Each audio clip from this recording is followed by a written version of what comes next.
Yo, what up guys? Welcome back. As you can see from the title, I'm going to be covering the end of the cycle blood work. So did the full 16 weeks, got the blood work done. Going to compare it to my 8-week blood work and my previous blood work, pre-cycle blood work, because the 8-week I didn't get everything done. We'll just compare some things to the one before that.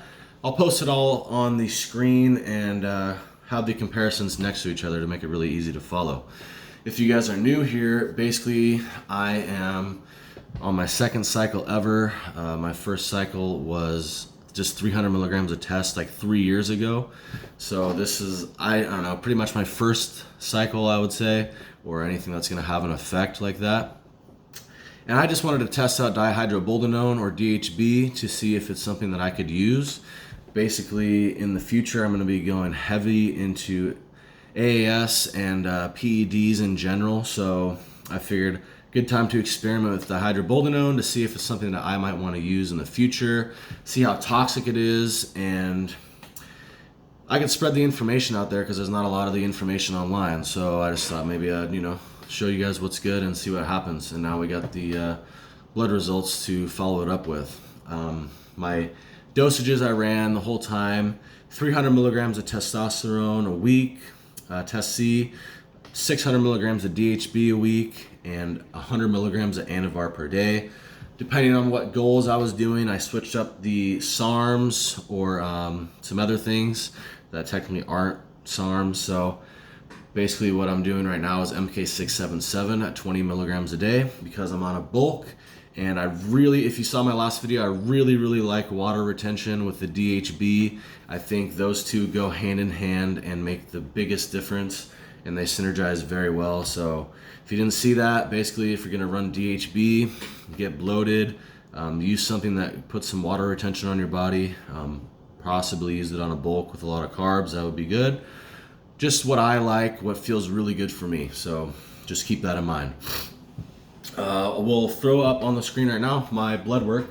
Basically, the blood markers, blood specifically hematocrit hemoglobin, they barely creeped up. So I don't know if you can probably see my mouse, you got the hematocrit up here at 46. I'll put the number, whatever it was, the 8-week and prior on the screen. And then if you go down to the bottom right here, I have the 15.2 hemoglobin. So mine naturally sits low, so I wanted it creep up a little bit more than this.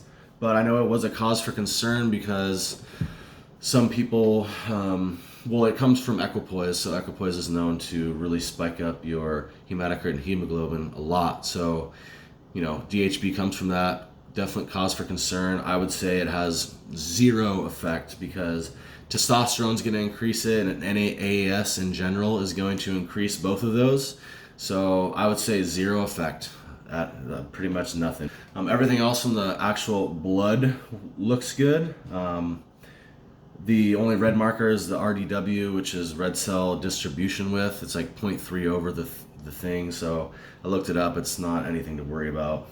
Yeah, everything else looks good. We'll go over the next thing, estradiol. Another interesting thing about the DHB, it does lower your estradiol. So I'll zoom in a little bit. This was at 48, and if you looked at my 8-week, I believe it was 13. The DHB will lower your estradiol for sure. So your estrogen in general, it'll lower your estrogen, I would say about 10-20%. So just keep that in mind. I purposely spiked this up. So this is a artificially inflated number on purpose. I wanted to get up in the 40s and 50s, possibly 60s. This is with creeping my testosterone dosage up past 300 a little bit, and then HCG at a decent dosage. Those two will definitely increase your estrogen. That's where I wanted it. I feel really good at 48, 50-ish. Keep in mind, calorie surplus and just having a little more body fat will increase your estrogen as well. So that's going to also increase it. But don't look at this number and think, oh, dude, that's high. No, I had 300 milligrams of test. My shit was at fucking 13, and I felt like shit. So just watch out if you're going to do DHB. It's going to lower your estrogen. At least it did for me. So keep that in mind. We'll go over to the liver function. This is, everything on the top looks good, but the important things we want to look out for are the AST and ALT. If you looked at the 8 week, it was at the top of the range in the high 40s for both of these. So keep in mind that you're working out really hard, a lot of muscle damage, all that shit will spike it up. And these two blood tests are very comparable because they were both done at the end of a mesocycle. So my training volume was pretty much equivalent. I didn't work out each day on both of these. So the AST and ALT is raised a lot on this end of the cycle compared to the 8 weeks. So it was definitely affected by the AAS. Keep in mind, I'm running Anavar. That's going to, it's an oral, so it's going to definitely affect it. But real quick, I was on Anavar for 4 weeks prior to starting the cycle due to basically just getting the effects down because I wanted to feel the DHB hit, and I was doing another experiment. So basically I was at the 8 week blood work, I was on Anavar for 12 weeks almost. So if it was going to be affected by that, then it would have shown up, I believe, earlier. So I think the DHB is definitely playing a part because it's an injectable. So the numbers are going to be hit more on the end of the cycle past the 8 week mark. So I would say the DHB is definitely going to spike up your AST, ALT to a decent amount, whatever you want to consider this number. For me, this is not a lot, working out and all that shit, and it'll go down. And I've seen way higher numbers. So I'll compare it in the future. That's the whole point of this, to see if other steroids spike it up that high, then DHB is not really something I would be worried about, and I would be fair recommending it for somebody on the, if they're worried about their liver or something, they had liver issues. But we'll see how that works out. Not a cause for concern. The next thing, the lipids. So this is the only thing on the blood work that I was actually concerned about, or is actually looking like a bad marker. So HDL, obviously it's going to be low from AAS in general, but at the 8 week, I remember it being very good. I'll put the number next to it, whatever it was. I remember it being very good, and 32 for me is pretty low because I remember, I think the pre-cycle was 88 or something, so it was really good. Keep in mind, Anavar was prescribed in the 70s or 80s to lower overall cholesterol, and they took it off the market because it actually lowered the HDL way more than the LDL. So Anavar definitely is going to affect it for sure. It was prescribed for that reason, really. So it's a hard call with that one. I'm not sure if the DHB is really affecting it. I would just have to compare it. That's something I'd have to look at in the future, because I would have to look at Anavar just on another cycle, how it affects the HDL. So that's the only thing that really looks bad on the blood work. Other than that, which actually looked really good, was the kidney function. If you look at EGFR, which is the one you really want to look at, it's the most important. If you're really muscular, the African American one is going to be more accurate for you.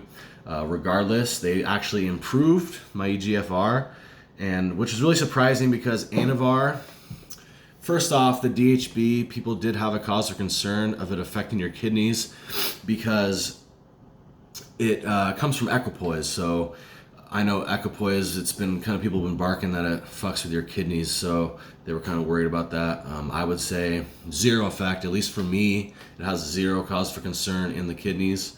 And also the Anavar is, I think it's C17 alkylated.